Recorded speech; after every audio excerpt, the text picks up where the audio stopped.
Rev up your engines!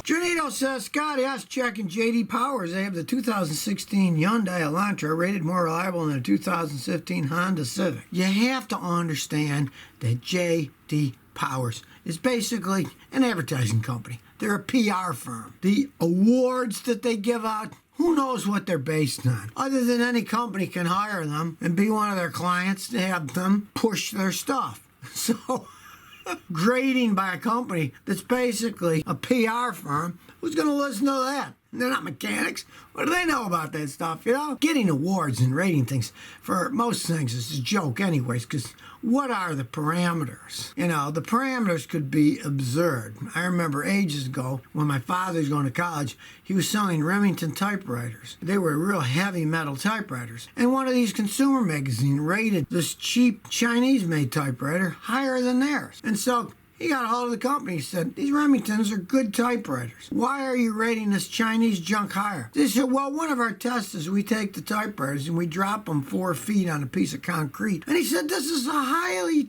built, fine machine, the Remington. You can't be throwing it on the ground, concrete. Chinese one was so light and cheaply made, didn't hurt it as much. But what kind of a test is that for a typewriter? Who takes typewriters and throws them on the concrete, you know? And who knows what they base their ratings on?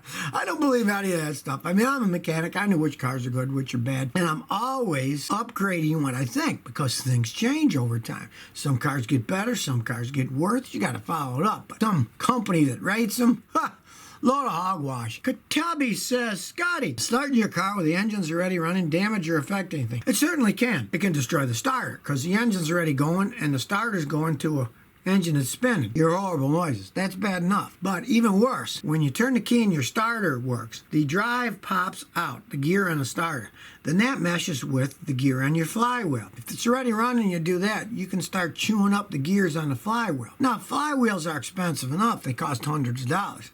But guess what? The only way you can change a flywheel on a car is either by pulling the engine out of the vehicle, or in most cases, it's somewhat easier to pull the transmission off, change the flywheel that way, then put the transmission back on. But either way, in any modern front-wheel drive car, it is a bear of a job pulling even the transmission, and the engine is worse. So you can easily spend over $1,000 on that. So don't start the car once it's already running. I think I'd get a kick out of when I was young. A lot of cars were standard transmissions. People had tachometers to show they shift. Well, today, a lot of cars still have tachometers, but they're automatic, so it's kind of dumb. What's the point? It's an automatic transmission. It's shifting stuff anyways. But at least then, the tachometer does serve a purpose. It'll show you that if it's not on zero when it's up moving, that the car is still running. So don't hit that key and start it again, because a lot of cars are pretty quiet these days. So you got a tachometer in your car. Watch it. Make sure you don't turn it on if the tachometer's running, showing you that the engine's going. RPM 321 says, Scotty, I purchased a 2017 Land Cruiser, 69,000 miles. I see the oil pressure gauge fluctuates, generally stays 1/4 to 3/8. Is this a problem? The dipstick says it's okay, and it says the oil change is doing 2,000 miles, but I'm going to do it sooner for peace of mind. What do you think? Of course, oil pressure should stay pretty much the same. From my experience with those Land Cruisers, they all generally had a fault that the oil pressure sending unit wasn't made correctly and it gives incorrect reading. So I would go and change that now just to be sure, because I had a lot of customers with them that did the same thing. I don't trust anything, so I took the oil pressure sending unit off the car and I put my own gauge on. That's a mechanical gauge that screws on, and I watched it, and the oil pressure stayed right where it was supposed to. It didn't fluctuate all over the place. So I knew the sending unit was bad, so I replaced it. Well, now whenever I get one like that, I just take the sending unit off, throw it away, and buy a new one and put it on. So you might do that, because if it was really going low, high, when it was low, the engine would make weird noises, the timing chain would rattle. So I'm sure it's not bad. I mean, if you want true peace of mind, do what I did first. Take it off, take the oil pressure sending unit off, put a gauge on, watch the pressure. And if it doesn't move, you know there's nothing wrong, and then put another sending unit on. Jerome GL says, I got an '04 Dodge Neon, 98,000 miles. Has a front end noise when I hit bumps. So I jacked it up, pulled on the tires. I can't find any play. Help. Yeah, you did the right thing. You jack it up first, and if you play this way, you know you got a bad tie rod or something, you got to play this way, you know you got a bad ball joint. If it plays all the way around, you know the wheel bearings are one.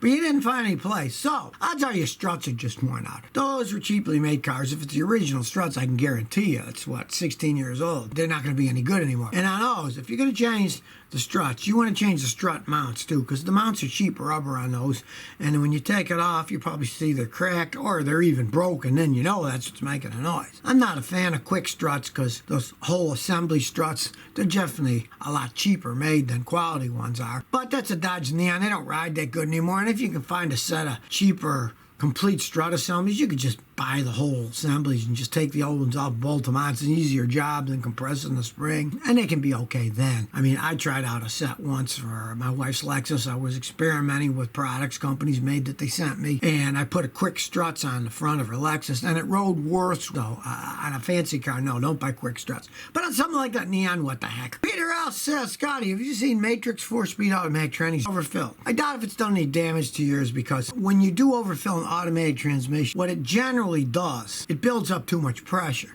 And the first thing that will happen is the axle seals or the front main seal will just blow out from that extra pressure. And when the seal blows out, the fluid just flies out all over the place. And of course, if you drive it that way with no fluid, it'll destroy the transmission. Or it'll start leaking out of the seals. That one hasn't leaked yet, so I doubt if it did any damage. The damage is done mainly by either ruining the seals, or when it's leaking, you run out of fluid or get really low and you continue to drive it.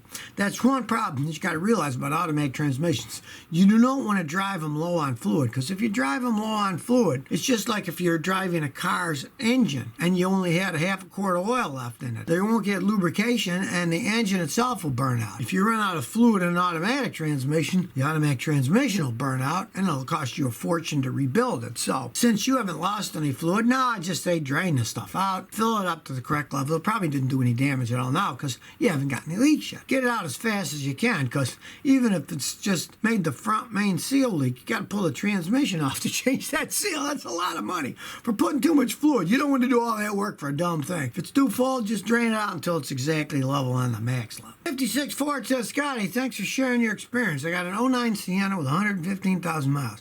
I have a squealing or moaning noise when I turn the steering wheel. I changed the fluid with a turkey baster like you said. I refilled it with AMSOL automatic transmission fluid, but I think I waited too long, damaged the rack and pinion. Can I use AT205 to stop the squealing or moaning? That won't stop squealing or moaning. AT205 is a rejuvenator of rubber seals. So if they're leaking, a lot of times they can stop leaking. You didn't say it was leaking, you said it was making noise. On that particular vehicle, if it steers okay, I wouldn't really worry about it. But if you don't like that moaning noise, change the power steering pump. I changed one 6 months ago on a customer's car, then the noise went away. Those power steering pumps, a lot of them just have a tendency of wearing and moaning. The racks themselves, no, not particularly. They moan because they're worn. They put out 1,500 PSI pressure. It's a lot of pressure. And as they age, they start to moan from all that pressure. Like I say, if it works okay and it doesn't lose fluid, I'd live with it. But if you don't like the noise, you got to buy a pump. And take my advice, do not buy a remanufactured pump. A lot of times they're not all that good. They don't last. Sometimes they leak, and they often still make noise. I, in the past, tried to save people money with rebuilt pumps. And I'd get a pump, put it on, and the car would work okay, but it would make noise. I'd go back to the place I bought. I said, this pump makes noise. And they said, we guarantee that the pump works, that it's not leaking, but we don't guarantee that it doesn't make any noise at all. From then on, I only buy brand new pumps, and I haven't had any problems since.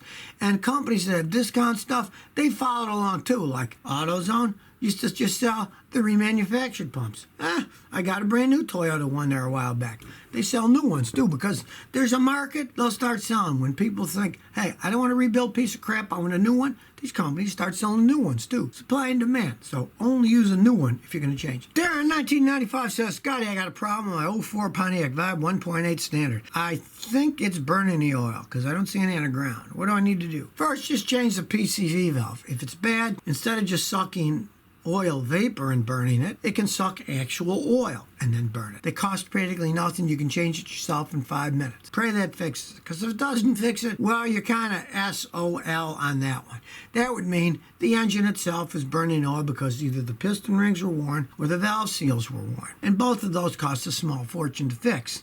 Now, let's say you're scientific minded and you want to figure out, okay, why is it burning oil? Then I've got videos on that. You do a dry and wet compression test. You take the spark plugs out, do a compression test with the gauge. Then you put like a little teaspoon of oil in each cylinder and do the wet compression reading. If the compression reading goes way up, that means the piston rings are worn. If the compression rating doesn't go up much, it'll always go up a little because of the extra oil, but if it doesn't go up much, that means the valve seals in the engines are worn. Either way, you got to tear the engine apart and rebuild it, so if the PCV valve doesn't fix it, just live with it.